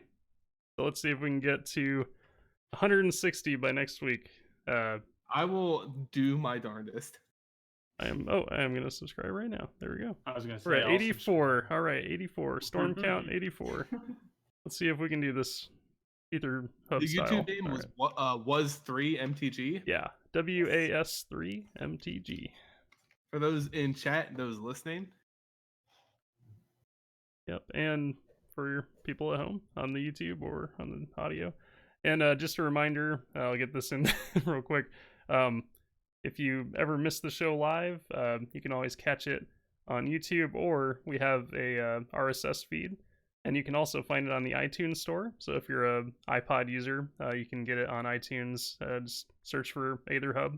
Should come up just fine, and get it on there. And the RSS link, you can find that. It should start showing up in apps soon, I think. I know it takes a little while for them to show up in like general podcast apps like Stitcher, and personally I use Beyond Pod for my podcasts, but it is showing up in Podcast Addict. Oh, awesome. Yeah. Oh, yep. Around the Aether Cooler. If you search Aether Hub or Around the Aether Cooler, it came up in my podcast app. So yeah, should be really easy to find now. And please listen on there because I'm paying for hosting. And we do not have very many people yet. So yeah, definitely check that out. And hopefully we can keep that growing, because yeah, for sure. Great. All right. Sorry. I think that's everything, Simon. Don't mean to interrupt you, but want to get that out there. All right. No. Good stuff. All around. Guys, thanks for joining us again this week for Around the Aether Cooler. Remember, you guys can catch us most often on Thursday nights here on our Twitch channel, twitch.tv/the Ether And of course, like Mike said, you can find this on YouTube for if you guys missed it in its entirety. And of course, the YouTube channel is Simon Lore, or just search Ether Hub on YouTube. That works too. And I want to thank again Mike from Mythic Tales, Nidзahone, and Bad Wolf MTG, Nicole. If you guys want to just quickly give your channels and where they can find your stuff. You go first. Anyone Okay. wants to go first? Yeah. All right. My channel's name is Nidзahone Magic. Mostly cover limited. Also talk about Magic history. Do top 10 lists. My most recent one is actually on the worst vanilla creatures ever in the game. So, yeah. Tasty. Yeah. And really untasty vanilla, I guess. But yeah, that's fair. And I'm Bad Wolf MTG, and I do a lot of different Magic content. Most notably, my favorite thing to do right now is make cakes based on mana colors, and hopefully soon the guild colors. Once we get through all the Woolbergs, we'll go to the guilds, and I get to eat my way through that. So I'm really excited. So, real question: will you make me a Simic cake? Yes, I haven't figured out what yet it'll be, but I'll make you one. Yes. Oh, that's something I'm excited about. mint chocolate. Oh no, that's blue green. Have you guys seen Friday Nights before with Loading Ready Run? No, I've seen some of them. Oh, you gotta watch it. You guys won't get the reference, but for the people out there that do, I think the cake should be filled with Simic slaw. If you've watched Friday Nights, you'll know what I'm talking about. And I don't know what that is, but it sounds like not cake. It's octopus. It's like live, raw octopus tentacles. I'm very glad I assumed it would be disgusting. Yeah, it's that. No, I'm not ruining a cake. They have a running. Sorry for the people out there who might enjoy live octopus tentacles. I don't want to yuck your yum, but that is very yucky. Plus, they're incredibly intelligent animals. It's like eating your dog. Yeah. They can open jars. Do you really want to eat something that can open a jar? Honestly, I think they're smarter than my dog. And then finally, Mike with Mythic Tales. I have not done anything on my channel in a long time. I hope I can fix that soon. I got a new job that I'm starting soon, and I've been a little bit distracted in that regard, so I haven't really even done much on the Aether Hub, unfortunately. But you can see my most recent thing. I animated Nicole's avatar. So cute. It's so cute. It's literally the best. So guys, Mike's title going forward is he's a certified friend. Oh, thanks. But hopefully I can get back to being a all-around animator. We'll see. My new job is going to be a little more intense than my last one, so I'm kind of relaxing a bit now and getting prepared. They do crazy projects that can go into the night sometimes, so but there's lots of perks, and I'm really excited. Hopefully I can go to more events. That's something I hope we can do more of in the future. It'd be really awesome to meet you guys in person at a GP, or meet the fans. So that'd be awesome. And remember, so Simon has Patreon. That's what supports this podcast. Make sure you check it out. Even $1 helps. And we don't have a lot of people at $1, and it's the easiest way you can really throw in support, and you get access to the Discord if you do. Where we have tons of people chatting. It's been super active lately. I feel bad. Yeah, I love it. I love having it be this active. Yeah, and we'll hop in every once in a while. I've been a little inactive on it. I need to fix that. And then Nidзahone, you've got a Patreon if you want to plug that too. Yep, I have a Patreon too. Same thing. Even $1 helps, and you get access to my Discord, which is unfortunately not quite as active. It's a lot more active during spoiler season, where I post really early thoughts about cards and limited being spoiled and stuff on it, but not ultra active right now. All right, so as I get distracted by playing with my cat, we're going to wrap this up. Remember, you guys, of course, can sub to all of us on YouTube.